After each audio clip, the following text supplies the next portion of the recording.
তোমাদের প্রথম মেরিট দিয়ে দিছে। এই মেরিট দেওয়ার পর তোমাদের 4টি ভুলের যে কোনো একটি ভুল করলে তোমরা গুচ্ছের প্রক্রিয়া থেকে একদম বাদ হয়ে যেতে পারো। সেই ভুলগুলোর প্রথম ভুলটি হচ্ছে, তোমরা যদি যে 5,000 টাকা দিয়ে নিশ্চয়ন করতে বলা হয়েছে সেই নিশ্চয়ন যদি তোমরা না করো, সেক্ষেত্রে গুচ্ছের প্রক্রিয়া থেকে প্রথমেই বাদ পড়ে যাবা।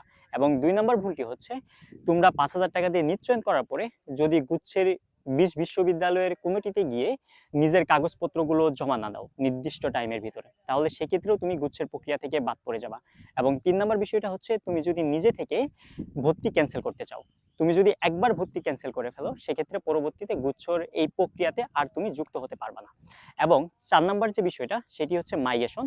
এই মাইগ্রেশনটা একটু সেন্সিটিভ, কারণ একবার মাইগ্রেশন তুমি যদি গুচ্ছের মধ্যে বন্ধ করে ফেলো, সেক্ষেত্রে তুমি আর পরবর্তীতে অন করতে পারবে না। তাই মাইগ্রেশন বন্ধ করার ক্ষেত্রে তোমরা খুবই চিন্তা করে মাইগ্রেশনটা বন্ধ করো, এবং ওপেন রাখার ক্ষেত্রেও একটু চিন্তা ভাবনা করো। এই মাইগ্রেশন বিষয়টা নিয়ে আমি ফুল একটা ভিডিও দিব, কারণ মাইগ্রেশন বিষয়টা একটু জটিল কাছে তোমাদের কাছে মনে হতে পারে। অনেকেই আমাকে প্রশ্ন করা শুরু করছে যে ভাই মাইগ্রেশন কিভাবে কি করব।